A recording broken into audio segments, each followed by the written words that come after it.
Alright, we're back. Bilis lang eh. So, And we're back. Ayun na nga. So, maganda kasi yung question natin nung last time. Last time, kala mo naman. Tagal.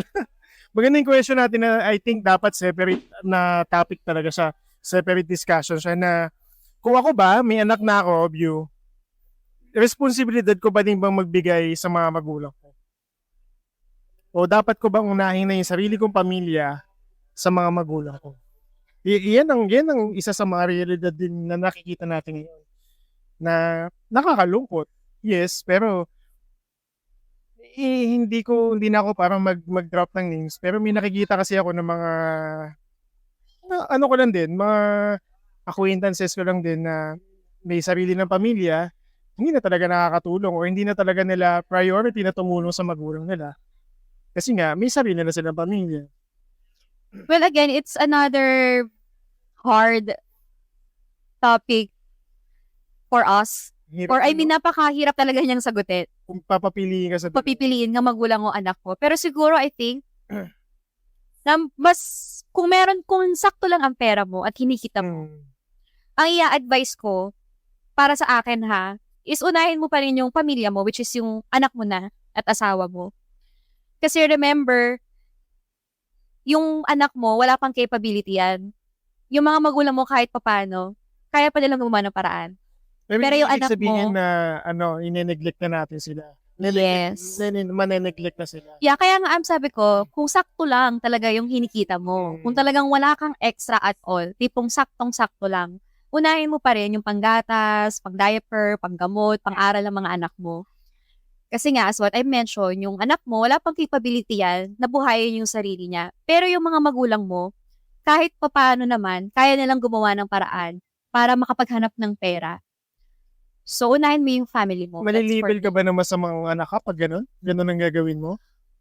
Well, I think hindi naman. Hindi ka naman dapat malibel na masamang anak. Kasi nga, sakto lang yung kinikita mo eh. And I think dapat maunawaan din yun ng parents. Ngayon, kung ang mangyayari is sasama yung loob ng magulang sa anak, dahil nga hindi na sila binibigyan, siguro doon na yung time na questionin naman natin yung magulang. Na parang, you've been here. Kung nasan man ako ngayon, mapa. Na-experience mo rin to, na pinoblema mo kung ano yung panggatas, pambili ng grocery, pag-paaral ng anak mo, namin, before.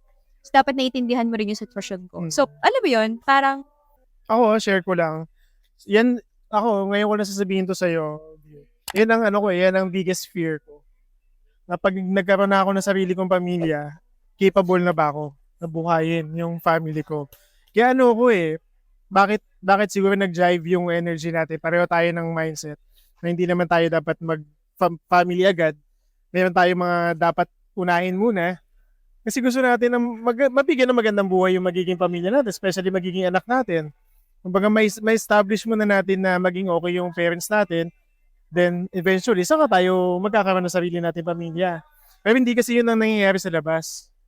Diba? So, ako, ang i-advise ko na lang siguro sa mga pwede makapakinig na itong podcast natin, huwag nyo madaliin. Kasi, kawawa yung magiging pamilya nyo, kawawa yung magiging anak nyo. Especially, bata kayo nagkaanak, bata ka na buntis. Hindi ko kayo sinisisi, pero dapat maging liable kayo sa mga decisions nyo. Exactly. Kami nga, hindi nga kami nagmamadali eh. Sabi na, ang dami nagsasabi sa amin. Chill nga lang natin. Nagsasabi sa amin na capable na kami. Pero, hindi pa eh. Hindi ako 100% confident na kung ano man ang status namin, hindi pa namin talaga kaya. Actually, hindi lang din naman kasi financial yung usapan eh. Parang, napunta na rin naman tayo sa topic na yun. Hindi lang naman kasi dapat financially capable ka. Dapat din emotionally ready ka, physically ready ka. And in our situation at the moment, or siguro yung just speaking for today lang, ganyan, is hindi pa talaga, kahit naman ako, hindi pa ako talaga ready na maging nanay. Emotionally, physically, mentally, financially. Alam mo yan, kumbaga may mga iba pa tayong priority. So, again, case-to-case basis yan. So, tama naman yung sinabi mo na kung halimbawa, couple kayo ngayon, kakakasal nyo lang, or mag-fiancé kayo, or magka-live-in kayo, or whatever. And then parang napapressure na kayo sa mga tao sa paligid nyo kasi yung mga friends nyo, families nyo, may mga kanya-kanya nilang pamilya. And then parang napapressure ka. No, don't. wag na wag mong hahayaan na diktahan ng society yung magiging buhay mo na dapat at this age mag-anak. Especially sa aming mga babae, 'di ba? Binibigyan kami ng taning na kailangan before 30 or before 35 mag-anak ka na kasi nga which is may meaning naman. May rason naman talaga kung bakit. Scientifically, sa aming DNA, may hihirapan na talaga kami pagdating ng 35. So, hindi siya parang wala lang. May basihan naman talaga siya. Pero yun nga, as what I mentioned, is kung yun palagi iisipin mo na kailangan na 30, gusto ko magkaanak na ako, ganyan-ganyan. Tapos hindi ka naman talaga fully 100% prepared. Kawawalan din yung magiging anak nyo kung darating siya dito sa mundo na hindi ka handa. Una sa lahat, financially. Pangalawa, mentally, emotionally na pagiging isang nanay dahil talagang magbabago lahat. Mag-full 360 degrees ang buhay nyo. Yung mag-partner, mag-asawa, pag may anak na kayo. Speaking na, akala mo naman may anak no. Pero I mean, di ba? I mean, based na ito sa kwento ng mga kaibigan ko na may anak na, di ba? Na before, nung mga dalaga pa kami, talagang ang dami naming time to hang out. Pero nung nagkaanak na sila, hindi mo na Yun yung makakinap. mga bagay na bibitawan mo talaga. Yes, and yun, isa pa yun, yung lifestyle mo ba, nang dalaga ka, kaya mo na ba siyang i-give up once na nagkaroon ka na ng anak? Yung lifestyle mo nung binata ka, kaya mo na bang i-give up yun? Diba? And now, yun na nga, isa pa yun, yung kagustuhan. Kasi, well, I think one good thing naman kung sa ating dalawa is pareho tayong very supportive sa ating family. Diba? So, isa pa yun, yung another responsibility kasi yun eh. Diba? So, yun yung mga bagay na dapat mo i-consider talaga. Sobrang daming bagay na dapat mo i-consider. So, Paano kung sasabihin ko sa iyo na sabi nung maagang nag-anak, mamahalin naman namin yung anak namin. Papakita naman namin na love namin siya. well, Pananagutan ko naman yung anak ko. it's parang madaling sabihin, mahirap gawin. Parang ang point nun, mapapakain mo ba yung love mo sa anak mo pag nagugutom na siya? Diba? Pag humihingi na ng gatas yan, sasabihin mo ba sa kanya, nak, okay lang yan, mahal ka naman ni mami, iyakapin ka na lang namin, magmahalan tayo. Hindi. So, eventually, I mean, to be honest, malaking factor pa din talaga financial. Kung ano yung status mo ngayon, capable ka na ba? Kasi mahal ang gatas, di ba? Correct. Mahal ang gatas. Sa ekonomiya natin ngayon, sa taas ng inflation, at sa taas ng mga bayarin, situation ng buhay ngayon, parang kung mag-aanak ka just because gusto mo lang magkaanak, nainggit ka lang, or na-pressure ka lang, I think it's very irresponsible of you to do that. Kung yun lang kung ganun lang kababaw yung dahilan mo. Paano pag sinabi nung babae na, matanda na kasi ako, gusto ko nang mag-anak.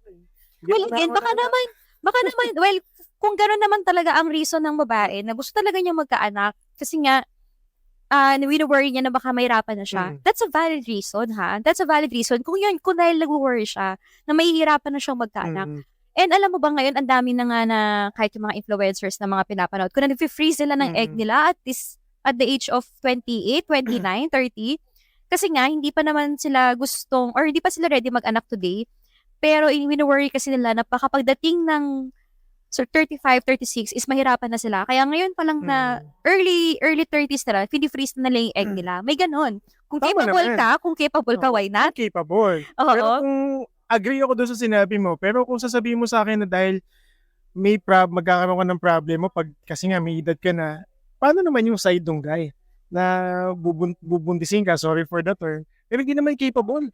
Diba parang hindi ba siya one side? Sa side mo lang kasi nga inintindi mo yung health mo, pero sa side nyo, nabubuhin yung pamilya, mas malaking problema yun. Well, yes, exactly. At mas magiging mahirap yun. Agree naman ako dyan. Mas magiging mahirap yun para sa inyong dalawa. Kasi number 1, mape-pressure yung lalaki. Number 2, baka hindi pa siya ready, again, not only financially, but emotionally to become a father. And your responsibility kasi hindi ko naman sinasabing magkaiba yung responsibility. Pero I think, baka lang mas mabigat yung responsibility ng mga lalaki. Mas mabigat yung pressure na napupunta sa inyo. Because kayo nga yung lalaki. You're supposed to be the head of the family. So I think, yes, dapat din talaga i-consider yun ng parehong partner. Kaya nga napakahalaga na palagi pinag-uusapan at pinaghahandaan ng lahat ng bagay. Especially yung desisyon ng pagkakaroon ng anak. Hindi yan dapat nagpapadala. Unahan. Hindi yan paunahan. Hindi ka nagpapadalos-dalos. Kwentuhan. Dapat talaga pinag-uusapan, pinaplano, pinag-iisipang mabuti, pinaghahandaan. Siguro, na lang, parang to sum up na lang, Doon sa mga, usually kasi family talaga ang pressure, sa totoo lang eh. Yes. Yan ang real talk eh. Pag pumunta ka ng family reunion, Correct. nako, alam Party, yan, ng tatanungin mga, ka, di ba? Ano yung mga tanong usually? ng mga kaedad ko. Mga Ng mga tita. nasa 30 na, Tita. ganyan. Mga Ano yung mga tita. tanong sa Okay lang tanong ako sa inyo? mag-aanak. Yan. Ano pa? Nako, ma-expire na yung mattress mo, mahirapan Yan. ka na magkaanak. So meaning to say, yung naging culture kasi before, parang kung titingnan natin, hindi naman na kasi dapat ina-adapt pa ngayon. Pwede Yes. tayo matuto. Pero yung ginagawa before, hindi na kasi applicable today because of the changes na napakadami. One best example kung titingnan natin, mga artista. Ang daming artista na date na nag-anak ha. Yeah, correct. Which is kung titingnan natin, capable yan. Financially, emotionally. Kumbaga kaya nilang i-provide yung buhay na magiging anak nila. Pero still, they choose na hindi muna. Yes. Napaka basic noon. Hindi mo kasi pwedeng sabihin sa akin na wala kayong libangan. Hindi eh. Wala kasing TV sa bahay. Kaya ito lang lambingan namin ng... di ba may mga ganon? May mga ganong kwento? Or baka naman din meron din kasi talagang nangyari na. Yung kasi, I mean, I have friends na hindi naman nila ginusto or hindi naman nila talaga plano. But so happen na buntis talaga sila. So it happens, okay? I mean, the fact na nag-sex kayo is mangyayari at mangyayari talaga siya.